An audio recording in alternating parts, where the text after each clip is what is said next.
Good afternoon students. छठी कक्षा के हिंदी विषय में आज हम तीसरा पाठ कर रहे हैं।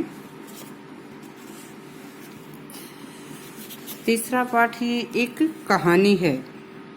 कहानी का नाम है नादान दोस्त। नादान दोस्त मुंशी प्रेमचंद द्वारा लिखी हुई एक कहानी है, जो कि दो बच्चों केशव और श्यामा, दो बहन भाई हैं। तो इन दो बच्चों के माध्यम से बच्चों की भावनाओं को इसमें सुंदर रूप से चित्रित किया गया है। तो यहाँ पर क्या बता रहे हैं कि केशव और श्यामा दो बहन भाई हैं। गर्मी का समय है। गर्मी में जैसे जून के महीने में छुट्टियाँ होती हैं, दोपहर को आप सोते हैं, तो इसी प्रकार से गर्मी का समय है।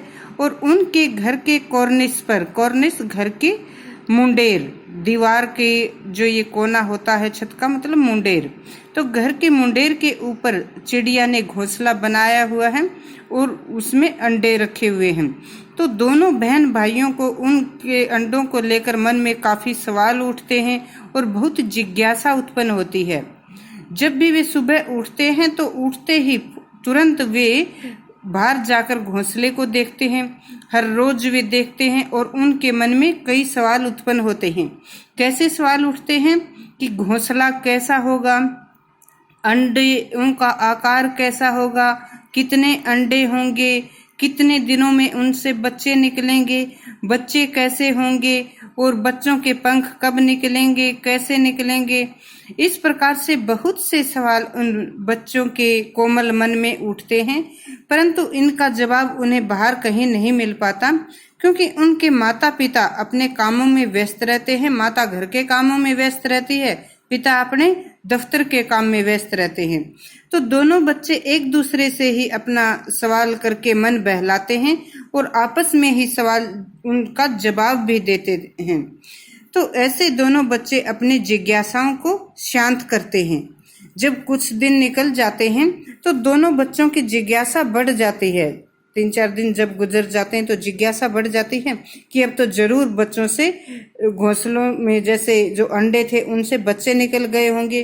तो उनको चिंता होती है कि अब चिड़िया अपने बच्चों को दाना कैसे खिलाएगी। वो बेचारी इतना दाना कहाँ से लाएगी कि अपने साथ अपने बच्चों का भी पेट भर सके।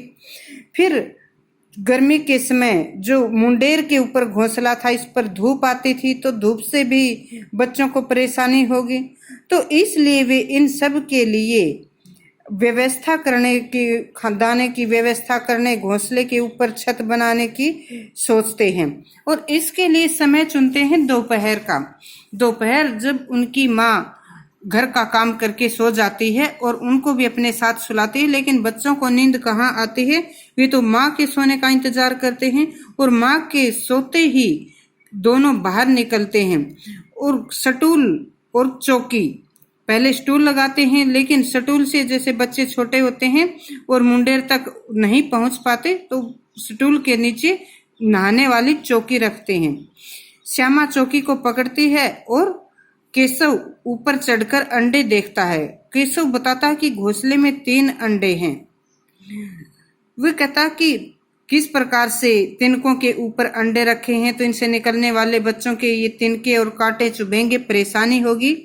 तो इस प्रकार से बच्चे क्या करते हैं, एक पुराने कपड़े की कई तह बनाकर उसे गद्दी के आकार में बनाकर उनके ऊपर अंडों को रख देते हैं। टोकरी से उसकी छत बनाते हैं, एक प्याली में पानी रखते हैं, एक प्याली में चावल के दाने रखते हैं। तो इस प्रकार से वे अपनी तरफ से उनके लिए, चिड़िया और उनके बच्चों के लिए पूरी व्यवस्था करते हैं।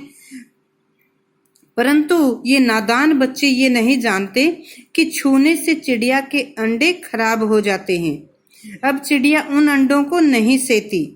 जब बच्चे दोपहर में सोते हैं और शाम को उठते हैं तो वे देखते हैं कि अंडे जो नीचे गिरे हुए हैं, तब उनकी माँ उन्हें बताती है कि इस प्रकार से छूने से अंडे गंदे हो जाते हैं, चिड़िया उन्हें नहीं सेती। इस पर बच्चों को अपने किए हुए पर पछतावा होता है। तो ये है एक कहानी जिसमें बच्चों की नादानी, उनकी दयालु स्वभाव, पक्षियों के प्रति उनके प्रेम भाव और उनकी कोमल भावनाओं को उजागर किया गया है। आगे इसके प्रश्न। तो आपको ये कहानी पूरे विस्तार से पढ़नी है। यहाँ पर समय ज़्यादा लगे इसलिए मैंने पूरे विस्तार से इसे नहीं पढ़ा है। और पढ़ने के साथ साथ ये जो प्रश्न आप देख रहे हैं, इनके बीच बीच में जैसे ये प्रश्न दिए हुए हैं ना सब में, तो ये प्रश्न भी साथ साथ जो छोटे प्रश्न हैं ये भी आपको याद करने हैं। छोटे प्रश्न, सभी प्रश्न ये आपको याद करने हैं।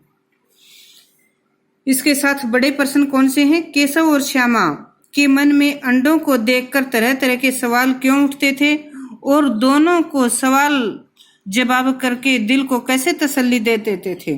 तो कैसे सवाल उठते थे पहले भी मैंने आपसे बताया कि दोनों बच्चों के मन में जैसे कोमल भावुक मन के थे और दोनों बच्चों के मन में जिज्ञासा थी कि घोंसला कैसा होगा, अंडों का आकार कैसा होगा, कितने अंडे होंगे, उनका रंग कैसा होगा, अंडों से बच्चे कैसे निकलेंगे, बच्चे दिखने में कैसे होंगे, बच्चों के पंख कैसे निकलेंगे।